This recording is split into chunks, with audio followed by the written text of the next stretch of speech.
Good morning, good afternoon, fellow fanciers. My name is Sherry Gagne. This is Foys on Facebook. Been doing this I think, over 2 years now. It appears as though you folks enjoy it because we have an awful lot of folks that are watching on a regular basis. Might want to remind you that every show we do, just pretty much within minutes after we're done, goes to Foy's website. So if you want to watch any or all of the shows, including this one, all you have to do is go to Foy's website and you'll pull it up and you'll watch the whole show. Gina is going to be joining me in just a couple of minutes, and we try to do a little bit of intro like this because every once in a while we have a glitch. Normally I try to start this part of it around 15 minutes, which gives us a little bit of time to see if everything's working fine, because we're certainly, Gina, I am not professional, but Veronica is a professional. At least she's a professional. That's what she tells me. Anyways, I have nothing to base that on, but she'll be joining us shortly. So we always have a few things we might want to talk about. As you know, we have an auction every show, and these are all birds that are donated to me or my own personal pigeons, and all of the money we raise, we put it into a trust fund for pigeons called Legacy Fund Trust, and that money is never touched. So being never touched, we are able to use the earned income from our investments, which are very, very conservative. So one of the ways you can donate, one of the ways you can be part of this show and donate birds, which turned into money, is to just contact us and you can send some birds to us. What we do is, once you reach $100 in total contributions, so let's say you donated a pair and it went for 75, then you went for another month later, you might send us a pair, they go for 50. Well, you've total 125. You've passed that $100 threshold. And what happens then is we send you a certificate. And also, we will put your name in the National Pigeon Association's quarterly magazine twice a year.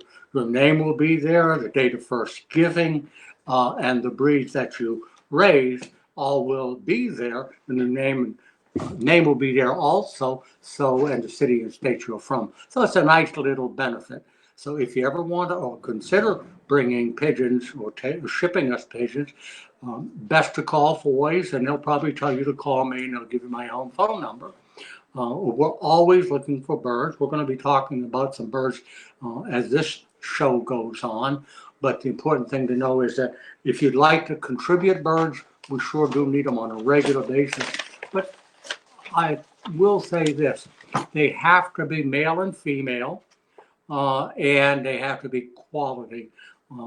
We've had a few instances by accident, of course, where they've sent us 2 hens or 2 cocks. We can't sell them that way. Thankfully, what usually happens is the fancier, just like me, made a mistake once in a while. Well, maybe just once. I do remember one mistake I made, but you can, that fancier was just nice enough he sent two cocks, and the gentleman who bought them knows it's 2 cocks. The person who donated them is sending 2 hens right to this gentleman. So it all worked out real well. So I hope you'll consider sending birds. Gina will be mentioning it shortly, I'm sure. We're going to be in Fremont, Ohio. We're leaving right after this show. We're going to a show in Fremont, Ohio. If you're going to be there or maybe not going, but maybe give you a reason to go, Gina and I and Kim will all be there. I'm going there to look at the pigeons and see some friends I haven't seen for a long time. And we're bringing a fair amount of product for you to look at and to purchase should you decide to do that. And we also have a lot of special orders for people who asked us to bring product and they paid for them and we're bringing them. It saves them on shipping. So we'll be in Fremont. if you're watching and going to be in Fremont, maybe you might consider bringing a pair or two, doesn't matter what breed. Or we're also going to be in Lancaster the following week, Lancaster, Pennsylvania. We're bringing an awful lot of product there. It's a big show. It's worth stopping to see just as a visitor. There's no cost, of course, to go into the show. There'll be birds for sale, and somewhere, I'm guessing, somewhere around 2,000 pigeons of so many different breeds. It gives you an opportunity to see breeds maybe that you haven't seen before, and top quality birds. Also, if you are going to go to Lancaster, another opportunity for you to donate some pigeons. Bring them to me at the show. Glad to meet you. Thank you. And I'll bring those birds back home here. We're in my lots are in Beaver Falls. That's our mailing address happens to be New Brighton. So if you have any questions, please give me a call at home.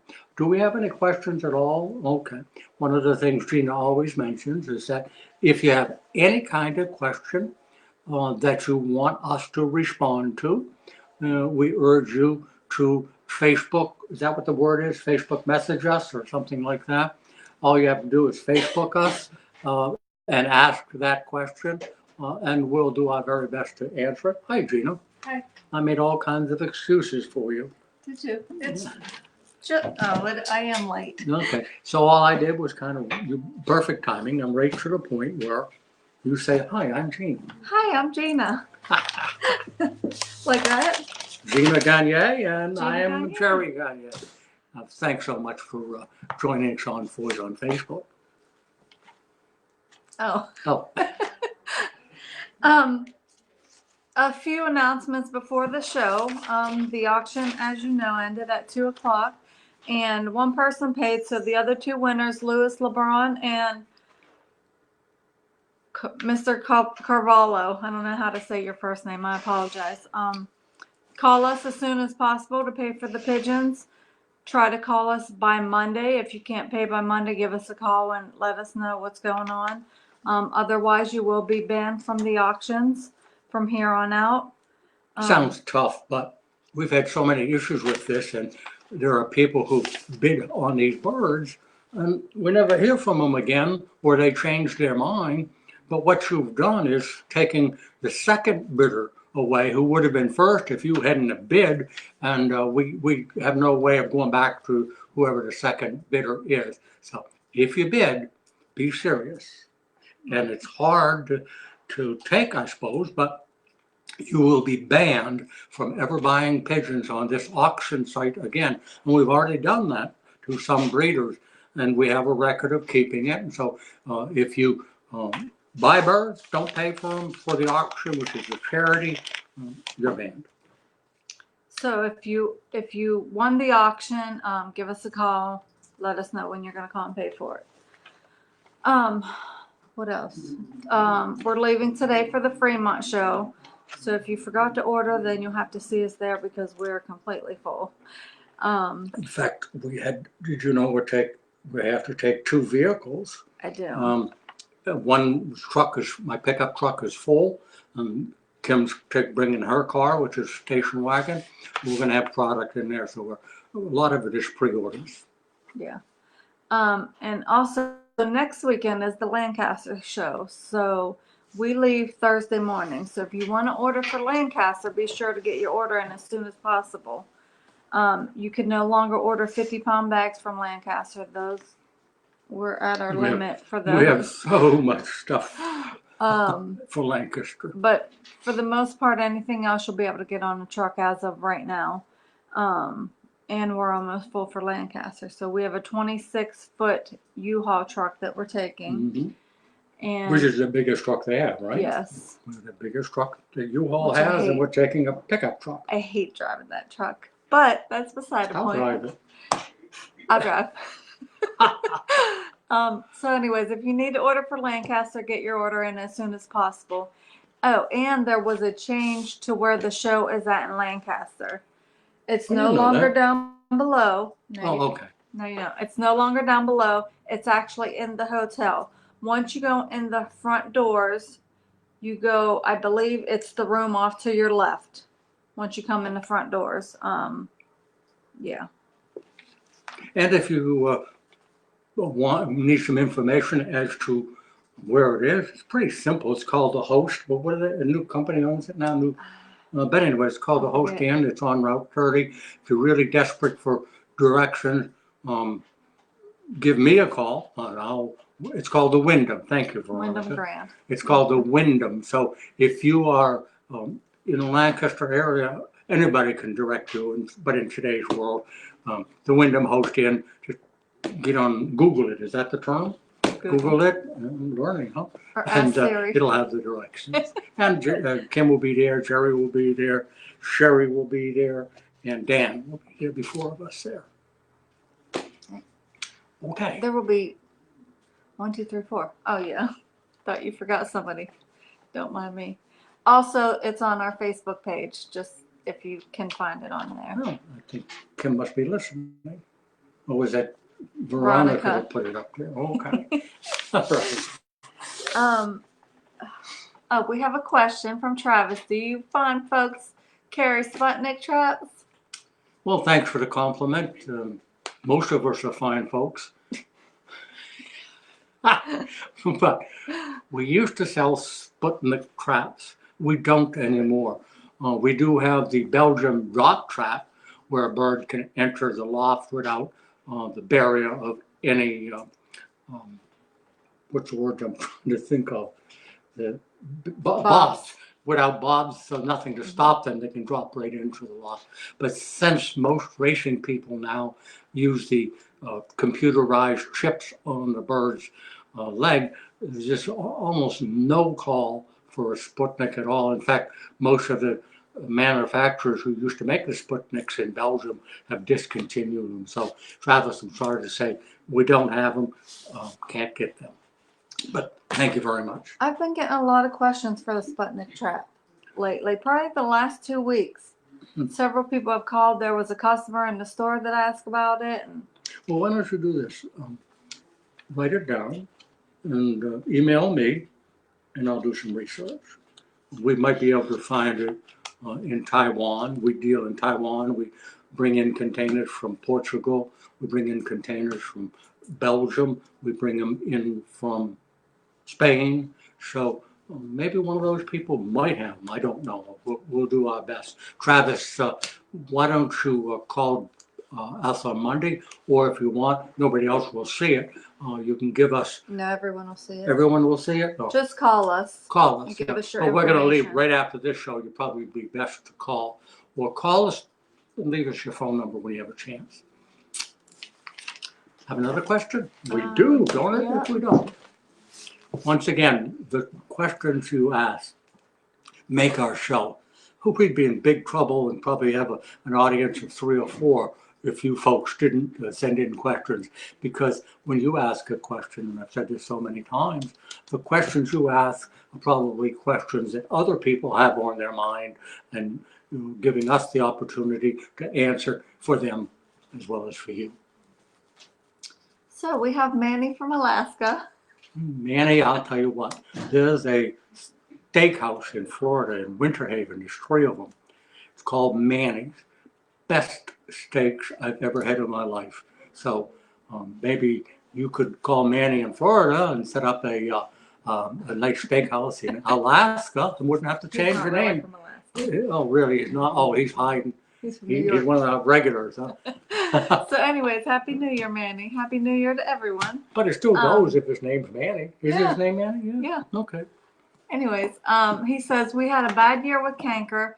I noticed I treated in late fall, are still showing a few symptoms.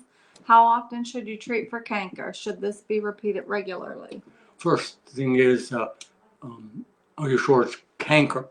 There are 2 or 3 other sicknesses that look like canker but aren't. What is one of them? Do you remember? Sinusitis? Sinusitis. No. Sinusitis is actually a respiratory issue, and if you're using canker medicine and they have sinusitis, it's not going to work. And sinusitis looks like canker, kind of yellowish.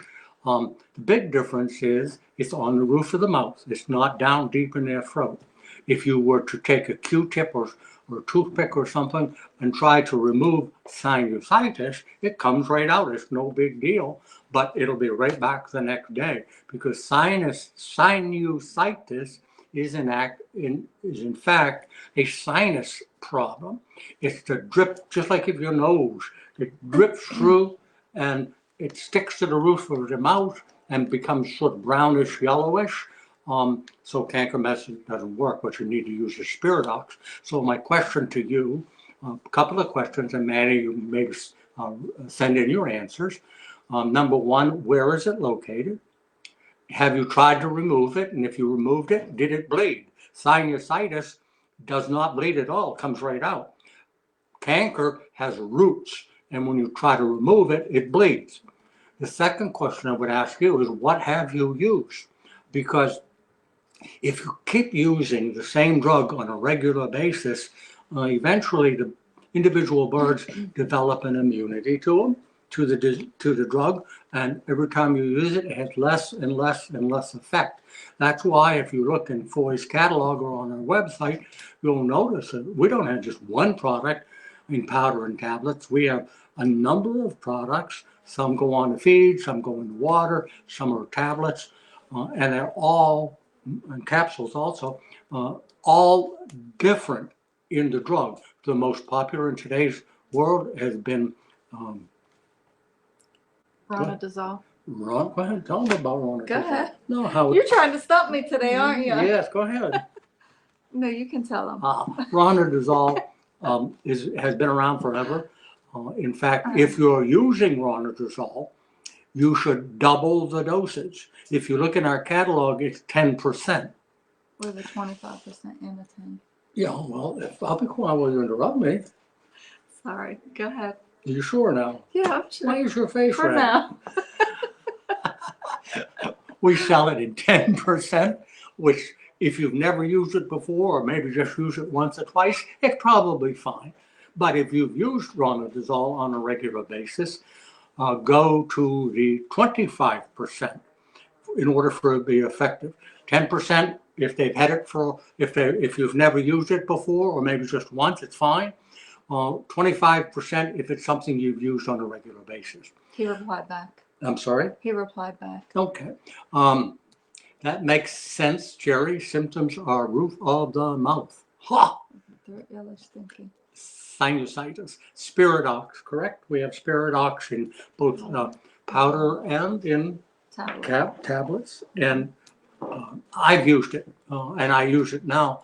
And try to remember to rotate. Maybe use Spiridox twice, and then go back to the Ronadazole, then go back to the Spiridox. If you rotate them, you have less chance of an immunity developing. We assume, I guess we answered that question. Is there something else I forgot? He just said, he said, I haven't removed it, but I put the birds on Trizol and that seemed to do the trick. Notice 2 birds got it again. I do have Spiridox, so I'll try that. Thank you. If you're ever in Alaska and wanted to catch some trophy Arctic grayling, let me know. Some good spots up here. Some trophy Arctic graylings. I don't even know what a grayling is. I've been to Alaska, but I never saw any graylings in a pet store. I never saw any graylings anywhere. Have you ever heard of a grayling? No. I think Manny's making some of this stuff up as he goes. Should we talk about his vocabulary? No, we won't do that. Alaska is capitalized A, Manny, just so you know. A, capital A, Alaska. And Jerry is capital J. Okay. He was hurrying up to answer you. Okay. Well, anyways, Manny, we wouldn't have you without really loving you. Thank you. Ha! Get me wound up now. Go ahead. Okay, we got another question from Jim. Veronica, I can't see it. Oops. If the Lesotho vaccine is 1 year old and still refrigerated, is it still usable? This just kind of points out something we say on a regular basis. It's difficult sometimes to take these kinds of questions. And that's why I tell people, don't email me, call me so that one question always leads to another. Leads to another. So where this leads is, has the Lesotho vaccine been opened or used? If it's been opened or it's been used, my gut feeling says throw it away. It's very inexpensive. But if it's a brand new bottle, never been opened and kept refrigerated for a long period of time, and it's a year old, I'd have no fear in using it whatsoever. So if you need, Jim, if I haven't answered it to your satisfaction, don't call me and, oh no, we can't say that. So is it 1 year? Have you had it for a year, or is it a year past the expiration date? Right. That's another question too. Huh? But if it's past a year, it's fine. Yeah. Manny comes back. Just so you know, what was a grayling is a fish. But I think I'd like to go salmon fishing in Alaska. That would be fine. Or even steelhead trout. That would be great too. I love to fish. So you can take him fishing, Manny, when he comes down there. At your expense, Manny. Okay, William, what would cause the bird's droppings to stick to the bottom of the plumage around the cloaca? But I know what all that means. That is. What's the question that you have to ask first? You think one of the questions I have is, what color is it around The Cloaca? Cloaca? Cloaca. Cloaca. What color is it? I'm gonna go get my tip book. Okay. Well, you know what? It's funny. I didn't bring it in. I brought my health book today, thinking it might be a good thing to talk about. William, we're going to look it up in one of my health books. We have a health book that I put together. We're on the verge of making it available. It's all based on questions that we get on this show, questions that we get on the phone, questions that we get via email. And we're going to talk about possibly making it available. I don't want to put it in book form. I think what we're going to do is put it in notebook form and make it available, but it's not ready right now. So, William, if it's possible, just send it right back to us. What color is it? I'm assuming it's green, but it could be yellow. So if that's possible, let me know. Yellow. So, okay, we're going to move on, William, and if you can get it back to us. Is William sending it right back? Okay. Hard and dry. Hard and dry. Still doesn't answer my question. No color? No color, William? Brown, yellow, green. What shade of green? Light? Light, dark. Light or dark. So, But in this it's case, it's normal and hard. sticking, so. You know? And any other symptoms, if you have other symptoms. Okay. Okay. So we're going to move on, William, but as soon as you respond, is he green? All right, we finally got what we needed. That's just, see, it's important. Yellow means usually coccidiosis. Yellow also could mean a couple of other different diseases. One would be enteritis problems or internal problems with the intestines, but green, almost green, I'm assuming sort of a dark green, not a yellow green. That usually means a bacterial infection. So Gina is kind of going through the book we spoke about, and she'll get back to us as soon as she can. All right, we'll move on. William, as soon as we find out, we'll give you a shout out and let you know what we think. Meantime, if you have questions or would like to join Foys on Facebook, you know what we failed to do? Wish everybody Happy New Year. I know. Yeah. That's why when Manny said it, I said Happy New Year, everyone. Oh, well, Happy New Year to all. I forgot. We think it's because of the show. It's difficult to know how much business is brought in by the show. We don't advertise an awful lot on the show, but we think that it's helped our business. I don't know whether you know this, Gina, but 2019 was the best year that Foy's had in, if I remember right, over 5 years. Wow. So I think really it's been a blessing for us and certainly helpful for you. And as soon as Veronica can find a time, and I say that facetiously, but we're looking into the possibility of doing a podcast.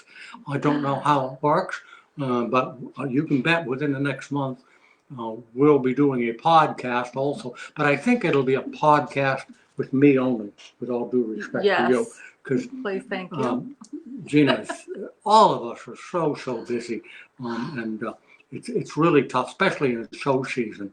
We're going this weekend to Fremont, as I said before, so we're going part of today and part of tomorrow. Then when Lancaster comes up, we leave on Thursday morning. we leave Thursday morning, so we're going Thursday, Friday, and Saturday. It takes away, like Lancaster is 4 of us. Fremont is going to be 3 of us, although they don't allow me in the booth, but I'll be there to answer questions, right? Absolutely.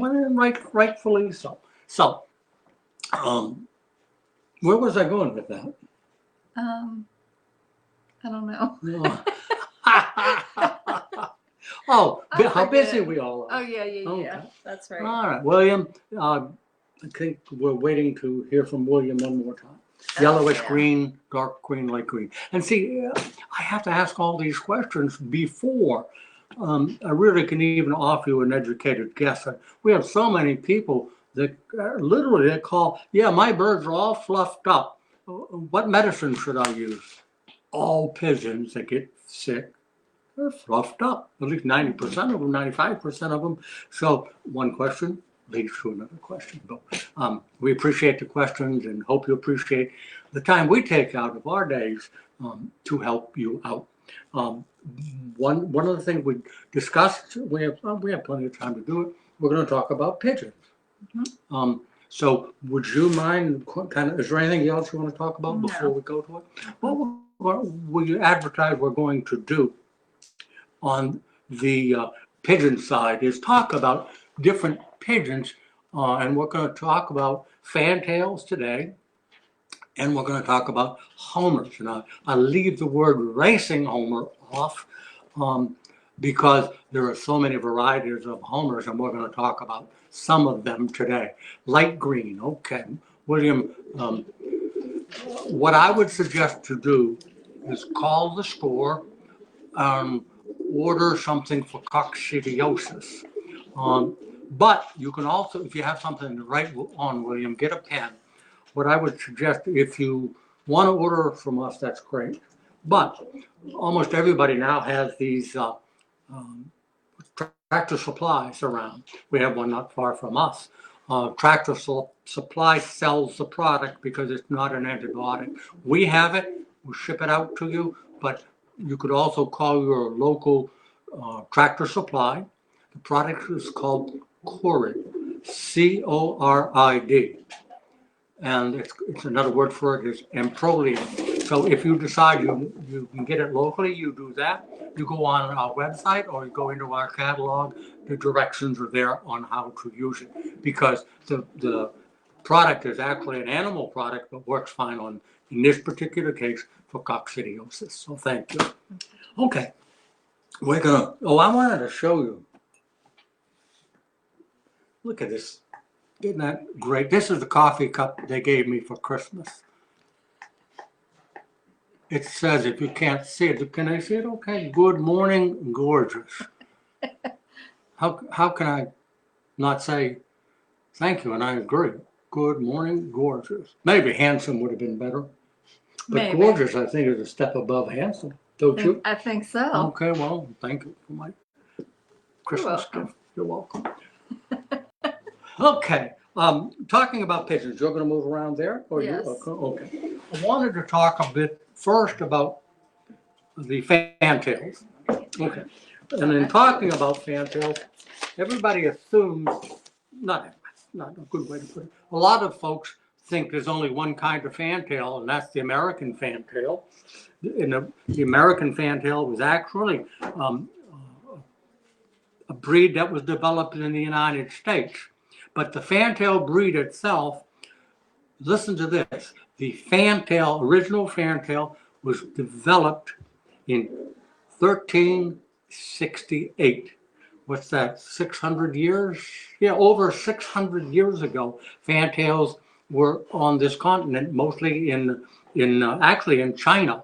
Uh, um, Fantail, the American fantail, comes in all different colors. If you've seen a color on a pigeon, with a few exceptions, maybe of an archangel or something like that, the fantail comes in many, many colors. But there's also an Indian fantail. Would you show them two pictures? I'm going to see they're settling down now. Come on, guys. Let's do a little bit of moving. All right, I'm going to put you over here.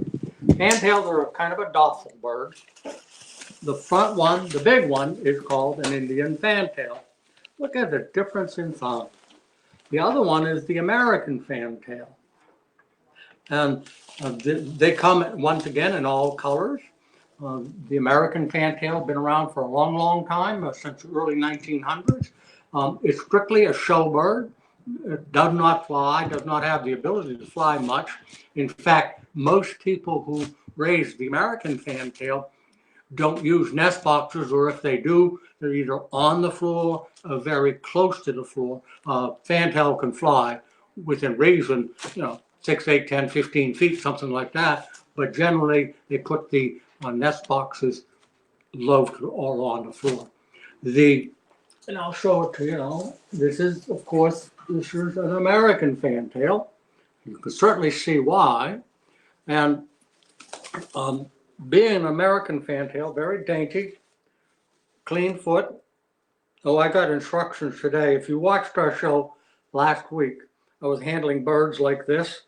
And listen to this word, Gina, I know you know it. One defecated. That means took a crap. I was holding it like this, and it shot out like that, and we had to open the doors because it smelled so bad in here. So when I walked in today, Veronica says to me, anytime you bring in pigeons, make sure they don't, she didn't use the word defecate, but that led to another conversation. We're looking, because they're available, we're looking to possibly put diapers on pigeons, and they're available. We're thinking about making them available too. So back to the American fantail. Clean-legged, nothing is on the head at all except a rounded head, although on this fantail it's you can see it's not completely round. Bull eye on a pigeon, but they do come with a different colored eye. So that's it. And I don't know whether you can notice it, but the bird is breathing heavy. It's actually opening its mouth as it breathes. We've talked about that before. Sometimes that means nothing except that the bird is stressed and very hot. We're in a small room which is warm, and a pigeon cannot sweat. So what it does is it breathes through its mouth, and that's the way it perspires, or they can't sweat. Now, we're going to get you to look closer to a big guy. Look at the difference. All right. This is an Indian fantail. Indian fantail, besides being at least twice the size, or maybe more, has a long head with a longer beak. It also has a little bit of a peak on its head. It's required. That's part of the bird. Has a big tail, but you don't see it with a spread out like an American fantail. You won't see it spread out like that. It's more funnel shape, but much, much bigger. Also, it has feathers on its feet. Now, these are more something between a boot, which is just small feathers, and a pigeon has muffs. So it's no bigger than like some breed have muffs all the way out here. This very short. So it's an aggressive bird.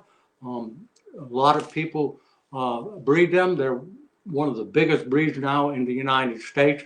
And the Indian fantail goes back to just about the year 1600. And it was originated in India, and that's why it's called the Indian fantail. But you figure 1600. So this particular breed goes back over 400 years. All right. If you have a question about them, you're more than welcome to send in your questions. I'm going to take the two fantails out, and we're going to talk about some other breeds. Let me answer the question. Haven't pooped yet, Veronica. Doing well, aren't we? Kevin asks a question. 2 years ago, you were selling the plastic breeding cages with the slide-out tray. Can you still get them? That's the ultimate, isn't it? It's a plastic, all plastic. Plastic is a nest box. Oh, breeding cages. Would that be the 8 compartment or the 2 level? I don't know which one he's talking Well, okay. about. What's your name again? Gina. Gina is asking. We have a breeding cage, which is either 2 levels or 4 levels, each level having 2 cages. They're plastic coated wire with a sliding tray. There's also another one that asks, oh, you picked them up at the Apple show. I'll tell you, Kevin, if you can send Foy's a picture, there's another one that's all metal. That might be the one you had, because I think we took some. Plastic, oh, plastic, yeah. Plastic So I'm thinking that's what it is, Kevin. I'm not sure. But if you look in our catalog or on our website, if we have it, it's there. Or if you want to send us a picture of it, you're more than welcome to do that. And if we have it, we'll certainly let you know. Other than that, I'm not sure which one. I don't remember having another plastic one. Do you, Gina? No, okay. Thanks, Kevin. And if you can give us more information or send us a picture, we'll certainly respond to it as quick as we possibly can. Now, in talking about breeds, we talked about the American Fantail. We talked about the Indian Fantail. And but there's also something called a Syrian Fantail, and there's something called the Thai, Thai Fantail. Those are very rare in the United States, don't have the full fan like the American or the even the Indian. So there are, but as you can see, there are 4 varieties of fantails. I'm sure there's more, but in a little bit of research I did, I found 4 different varieties of the fantail. Now we're going to talk about homers, and I'll leave the word racing homer off because there are so many kinds of racing homers. I'm going to read this list and then I'm going to show you some of them. When it comes to racing homers, there is the racing homer, and of course the racing homer is for racing. There's the German beauty homer. I'm going to show you that one. There's the show racer. It's not a racing pigeon, but it's a show racer. I'm going to show you that one. There's the American giant homer. I don't have any of those, but it's a huge bird. It's a multi-purpose bird. It's a bird that is used for show. You see a lot of them in the show. I shouldn't say a lot, but a fair number. Fairly popular bird, big bird, but it's dual purpose bird. Some people raise it for show and some raise it as a meat pigeon. So it can be a meat pigeon or a show. Give you an idea, the average racing homer is around 14, 17 ounces, which is not big, but a lot bigger than a roller. But a German beauty, American giant homer goes anywhere from 24 ounces to 17 ounces. 17 ounces is what, 16 ounces in a pound, isn't it? So you're well over a pound in a bird, and that's why they're now used as a meat pigeon also. There's also the English show racer. There's the genuine homer. I'm going to show you one of those. And there's a bird, some birds they call them squabbing. And what those are is a mixture, whatever that person is trying to raise. They might cross some breeds in and it becomes a squabbing homer when they're crossing various types of homers. So let me show you. Oh, I want to show. I brought a racing homer. You're going to love that one. I'll show you that one last. But this is a racing homer. I'm sorry, this is a homer, but it's an ugly son of a gun. But there are other people who love the thing. One thing about these birds is they have gorgeous, gorgeous feathers. Now, when I caught this bird, you bang yourself. Oh, sorry about that. But I wanted to show you something. I hope you can see it on the camera. I didn't know for sure when I grabbed this bird whether it was a hen or a cock. I spread its tail. I hope you can see there's little black lines in the tail. Little, we call them ticks. Can you see them? Little black ticks. There's one right there. Whenever you see that on a colored pigeon, like a silver, which is what this is, or a red, and you see that ticking, it's cockbird 99% of the time. So this is a genuine homer. I get myself confused sometimes too. German beauty, thank you. This is a German beauty. We're going to leave that bird there. You notice on the fantail, I didn't shut the cage. On any type of homer, I shut the cage. Now, beautiful bird, a big bird, long-legged. The bird also stands very, very tall with a long neck. It's a pretty bird, fairly common in the United States. Originated in where else? It's called a German beauty, so it comes from Germany. Now I'm going to show another one.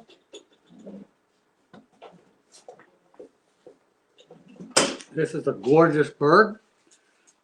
This is a show racer. Beautiful, beautiful color on this bird. One of the things that show racers are known for is the beautiful, tight feather. When you see these things, they're smooth, the feather's real tight. This happens to be. I had to guess it's the hen. I haven't marked it yet. I mark all my birds once I know for sure. And these are all auction birds, by the way. You'll see all the birds I'm showing you on future auctions. So this is a show racer. Beautiful pigeon. Now, there we go. You can see how much taller and long-legged that German beauty is over the show racer. But look at the complete difference in the height of their leg and the length of their neck. Just a couple of really pretty pigeons. Looks like a cock to me, but I'm not 100% sure. So here we have two.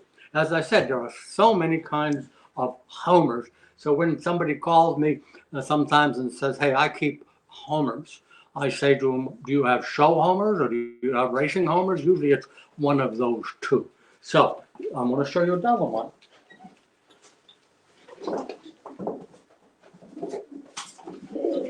Oops. This is a racing homer, but it's a bit different than what you would see. This bird is a racing homer, but it is not race quality. The reason I say that is pure white. In this particular case, it does have one or two small black feathers. But being white, what this is used for is people who do weddings, funerals, celebrations. They're called white doves in the industry of releasing birds. But in fact, it is a pure, shouldn't say pure, yeah, it's just as easy. It's a pure racing homer, but it's not used for racing. And this happens to be a 2019 bird, so it hasn't matured, but it isn't going to grow much bigger. Once again, we'll look at the difference in the sizes. And those are all racing homers. You've got the German beauty, the big tall one. You've got the guy with his back to you, and that's a show racer. You've got the little white one, and that's a show racer used for weddings and funerals and things like that. The show racer and the German beauty racer are not the kind of birds that you want flying. They aren't particularly known for flying ability. What they're known for is the show quality, with the exception of the white one. Did you want to add anything, Gina? Okay.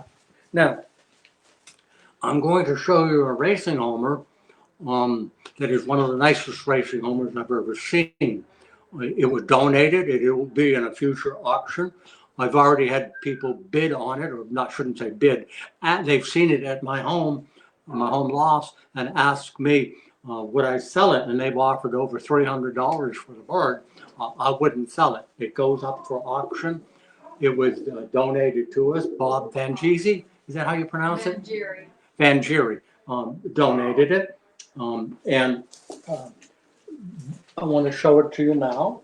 This bird was originally purchased, single bird, for $500. It's worth a lot more than that now.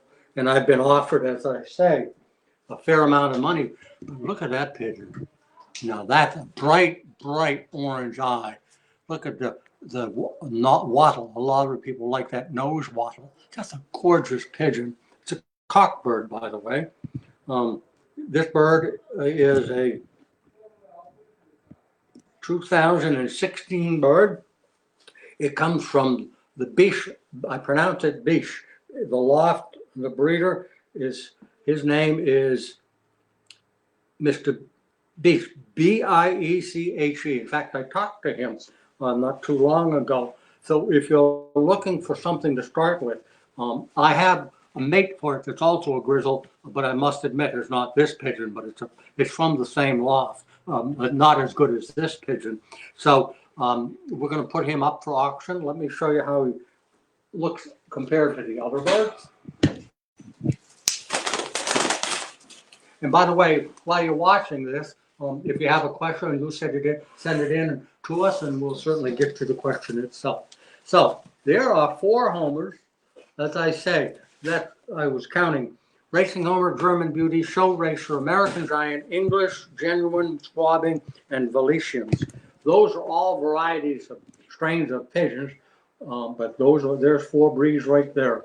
Beautiful pigeons. If you have a question to ask, please send it in. As I say, every one of these birds, and plenty of others that I'm getting in, will be auctioned off over the next month or so, because we have an auction every other week. All right, thank you. Want to come back and see me? No. Okay, want to sit next to me? We can hold hands or whatever. Where's my cup? That's your cup. I moved mine. Oh, okay. Good morning, gorgeous. That's you. Would you pour for me, please? I sure would. Hi, you're listening to or watching. Today's date is December 3rd. So December 3rd, it's something we do every other week. Appreciate the people watching the show. Once again, our last auction, we had 3 pair of pigeons from the same breeder as that beautiful grizzle racing homer that I talked about. So we offered 3 pair. All 3 pair were bid on. One person's already paid. I mentioned this earlier in the show.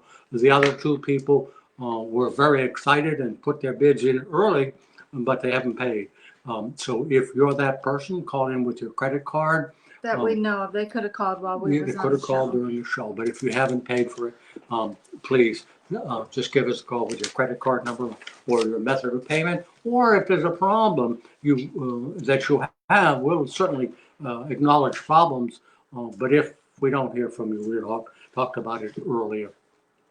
Gina and I and Kim are leaving right after this show. We're heading for Fremont, Ohio. Speak up, young lady. We can't hear you. They heard me. Fremont, Ohio. Oh, that's better. And we go to that show twice a year in September and January. And what's his name? Jim Fiesel. Yeah, I knew it. Jim Fiesel will be there, good friend of mine. I haven't been to that show for a few years, but I'm going to make the trip this week. I just want, just like to see some of the folks I haven't seen in a long time. Are we gonna go live at the Lancaster show? Veronica, didn't we talk about it?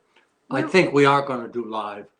We'll let y'all know. We're planning it. If technically, if we can do it, we're going to give you a view of the show. We haven't been in. I've been in this show where it moved to. No, you haven't. Yeah, over years ago. Oh. When the old host inn was, and when they had it years ago, and when they had the Grand National, you had to go in, turn left, and you walk down some steps. But anyways, we'll be in Lancaster. Next weekend. Yeah, okay. The weekend after this one. What? Yeah. Cool. That would be next weekend. All right. We have a question from Anthony. What's the best water wormer? A question that we get a lot about a lot of our products. The answer is? Best is a personal preference. We don't always say what's the best because everybody has their own reason for something being the best. Mm-hmm. And in the most common worm problem in the United States is, of course, worm problem? Yeah, what worm? Which worm is the most common? I don't know. The roundworm. Oh, there you go. The roundworm. What I would suggest you do, if you are aware of which worm the problem is, then use if it's roundworms, use a wormer that's made for roundworms. Not all of them are, but if you don't know, then you use a wormer that is multi-purpose and specifically mentions roundworms. But the way to know for sure is to send some fresh droppings to Foy's. We have a veterinarian. We don't do it in-house. We have a veterinarian who looks at the droppings, and one of the things he can find very, very easily is worms. Could be hairworms, tapeworms, roundworms, gapeworms. There are a number of different types of worms, and he would find it very quickly. And if you have no worms, he'll tell you that. Also, he can find coccidiosis. What I try to suggest is your best bet would be, well, thank you. I appreciate it. Yeah, that's my audience here, and they say, pass it on, guy, pass it on. Right? Oh, wait a minute. Where are you going? This guy was out of the cage walking around the floor. I looked down and there he was. This is not a homer. Veronica wouldn't like that. Send the droppings in, but what your best bet is, go clean your perches and then go in and that day, and everything there is fresh. Grab a little bit from each of the perches, mix it all up, and send it to us. That gives us an idea of what's going on with your whole loft. If you send in droppings from just one bird, it may be worm-free, but the bird next to it may have worms. So send it to Foy's. You can call Sherry and she'll tell you exactly how to do it. But it's a good time to do it before breeding season. If you want to worm, it's always a good idea to worm about 14 days before you put your bird together or before you start breeding them. So you've got some time. Send in the droppings. And like I said, I won't tell you how to do it. It's simple, through the mail. There's a cost to it, but better spend a few pennies. Was it penny wise and dollar foolish? Did you ever hear that one? Mm-mm. Can't say I have. Penny wise, dollar foolish. In other words. Yeah. Okay. All right. James A. Robertson. You can read it. No, I'll you read can it. read it. Hi, Gina and Jerry. It was nice to visit Foy's earlier this week. I really appreciated Gina's help getting me set up with the supplies and products I needed. It was delightful. Thank you, James. We were glad to have you visit. Well, why didn't you send them out to me? Oh, you weren't here. He drove from Maryland, right? Oh, If I right. recall. Yeah. Yeah. Well, thank you, James. Yes, Enjoy the Maryland. hobby. People say the hobby is dying, and I suppose it isn't. Certainly isn't what it used to be. I was noticing today on the orders going out, never a day goes by where somebody doesn't ask for a catalog, which in most cases means they're brand new to the hobby, or get them almost every day. Hi, Jerry. My name is Rick. Hi, Rick. And I'm just getting back into pigeons. I had them when I was young, and I've been out of them for a long time. But now with the kids grown, I have more time. I want to do something. I want to get back into pigeons. So the hobby is basically holding its own. Go ahead. See, the reason I asked Gina to read them, let me read this one. Rick Cooper, what bird do you have that people bought at the auction and didn't take? What birds do you have that people See, bought at the auction? I and don't didn't read them take? because I'm not a good reader. I'm a bullshitter. So I'm sorry, I'm a BSer. Okay. Yes, you are. Go ahead. Well, this auction, as of right now, it was three Three pair of racing homers. pair of racing homers. All from the same breeder. Right. What can I say? That's where they came from. In regard to it, he says he obtained his first racing homers from Frank Foy in Clinton, Iowa. The business started in 1883, and Hold on, we didn't finish the last question. Oh, where's the last question? What was the last She question? took it away. That's a new one. What was the old one? So, what was he asking About an auction. The three auction. Yeah, we had I'm sorry, three pair of racing homers on auction. One of them was bid on and paid for. The other two we still have. What we do with the birds we don't sell the first time, and it's happened many times. It does. 3 or 4 weeks or a month or two later, we'll put the same birds up and they go like that. So you just never know. It depends on the audience. So Yeah. as of right now, the 3 birds from this week's auction have been bid on, just not paid for yet. That we know of. They may have called while we've been in the show, but not sure yet. Now, are you done interrupting me, or you have something I else? wasn't interrupting you. I wanted to finish the question before you moved on to the next one. Sure felt like you were interrupting me.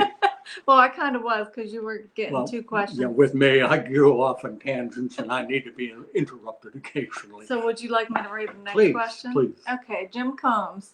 I obtained my first racing homers from Frank Foy, Clinton, Iowa, when I was about 16 years old. I am now 75. They shipped out good birds back then. Shipped out good birds back then? Yeah, that's 16 to 75, so that's 59 years ago. Foy's originated in Des Moines, Iowa, selling ducks. But then it did move to Clinton, Iowa, and Frank Foy ran the business. In fact, I have a picture of Frank Foy and his original pamphlet, can't call it a catalog, from the late 1800s. The early 1900s. No, it would have been 1883. Yeah. I know, 1800. In Clinton, they were into poultry and pigeons. And then not too long after moving to Clinton, Mr. Foy either passed away, I'm really not sure, or retired. Originally, when the brochure was printed by Mr. Frank Foy, it said Foys and Sons with an S. So there was another son around, or at that time, I don't know. But the business was taken over by Charlie Foy. Charlie Foy wasn't too long where he stopped selling chickens and sold just pigeons, and he had huge loss. And for the reason Charlie stopped selling pigeons altogether a number of years ago was he had a man work for him that was 99% perfect when it comes to picking out the hen and the cock. When that man passed away, Charlie didn't have that ability, so he just went out of the keeping pigeons and sold just supplies. So we are the third family. Originally it was the Frank Foy family.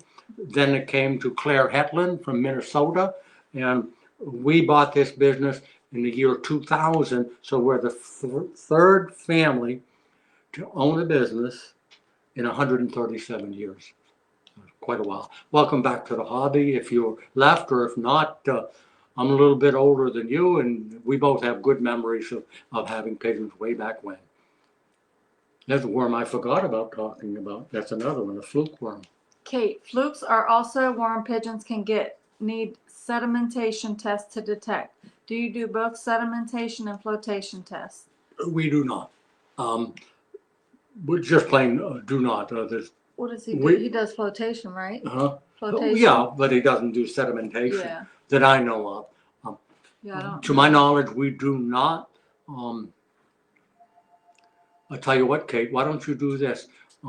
Give Jean a call next Tuesday or Wednesday, and she'll talk to the veterinarian and get a clarification. I don't want to say yes or no. I don't think we do sedimentation, but if you remember when I was talking about it, I remember in life I made one mistake. This could be the second one.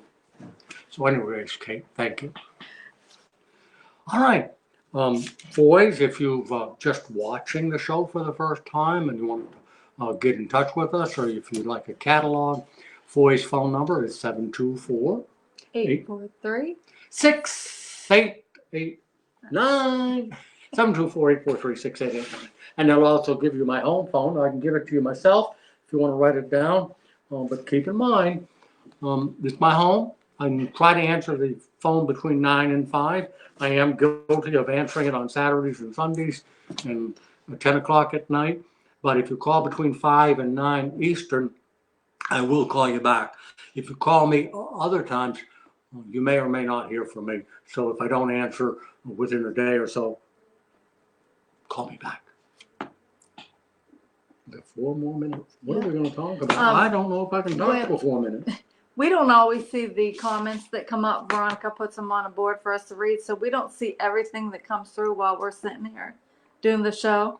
But as I was sitting back there, when Jerry was talking about showing the pigeons, Manny said he was signing off to go ice fishing, so I just wanted to tell him to be safe.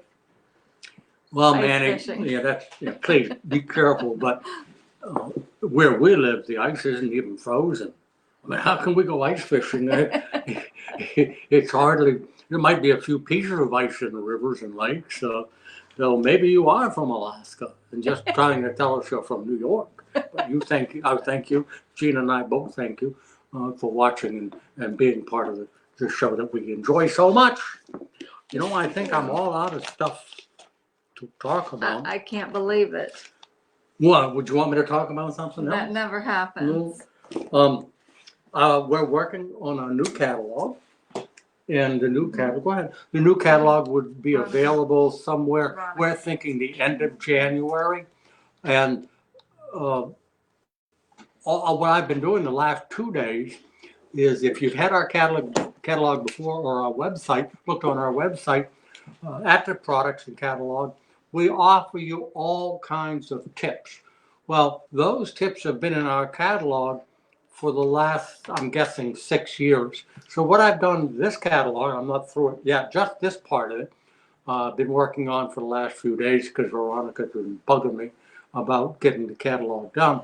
So all the new tips in the catalog are going to be, most of them are going to be brand new tips, and a lot of good information. One of the nice things about doing what we're doing with the catalog on the tip part of it is I learn, or I forgot and I learn again. There's so many good tips. I learned a lot just in doing it. I'm not done yet. I think I'm up to page 70 or something like that. Our catalog's usually 124 or 128 pages and will be available. I notice a lot of people are ordering catalogs right now, and I think this time of the year they're ordering catalog assuming they're going to get the brand new catalog. No, you disagree with me? Yes, because Okay. we tell people that the new catalog is not out yet. I think 3 catalogs today for new people. Mm-hmm. Or people that have had pigeons a couple years ago. One guy had a 2010 catalog. I talked to him. So I sent him a catalog and told him, the new one will be out, but it still has good information in the catalog. Also, I get a lot of people at shows who don't want a catalog, and I try to, insist they take it because there is a lot of good information in the catalogs. You So enjoy? if you don't have one. Do you enjoy take one. embarrassing me? How did I embarrass you? Well, I just told your the folks face at red? the beginning of the show that made one mistake in my life, and then in this show, I made 2 mistakes. Now you point out that I made 3 mistakes in my life. They just hear us talking. They don't realize it. Oh, yeah. Right? And the show, according to the clock, it's 4 o'clock. Are you in a hurry? Yes. Where are you I going? want to get the Okay. out of here. We're leaving. Let's see. If we leave now, we'll be in Fremont tonight, somewhere around 7 o'clock. But we ain't leaving right away because I gotta get a few things together. So about 7:30. Do you know you just said we ain't? And I was looking at that not too long ago. I looked up 8 in the catalog. In the catalog? No, I'm sorry, in a dictionary. And I do use a dictionary on a regular basis. But ain't is acceptable now. I know. It's part of the English language. It used to be slang, and if the teachers heard you say ain't, they'd smack your knuckles. You were after that period of time. Teachers actually did smack our knuckles way back when. And well, when I was in school, they still had paddles. Well, when with holes in it. They would come up from behind you. The teachers would and pull your hair. Oh no! So rough growing up in the 1800s. So anyways, we have our next show is January 17th. January 17th. Possible that we may do a show next week from Lancaster, but it will be posted on our Facebook page. If we do. If we do it. Otherwise, January 17th. And there will also be an auction on January 17th. And you may or may not know this, we are going to have an auction at the show in Lancaster. We have maybe 8 cages or 8 holes or 12 holes. And I'll bring birds to the auction there. We'll do a regular auction on the show, but the auction I'm talking about is before the show. And you'll be able to buy the birds. But I urge you, if you have good quality pigeons and would like to donate them, geez, all you have to do is see me there and I'll bring them home with me, or see me there and I'll tell you how to ship them to me. One last question before we sign off from Wayne. Can a show racer compete at all? I'm assuming he means compete as a racing pigeon. That's what I'm Yeah, assuming. the answer is no. They can hardly fly. They raise for their shape, their size, their weight, completely different body structure of racing helmets. So the answer is no, although they are gorgeous. Okay. So long for a while. So thank you for joining us. Thank you for the questions and comments. If you have to leave us, now's the time to do it. Happy New Year to everyone. Hopefully we'll see you at the shows. Otherwise, we'll see you in 2 weeks. I wish we could go on longer. Go ahead.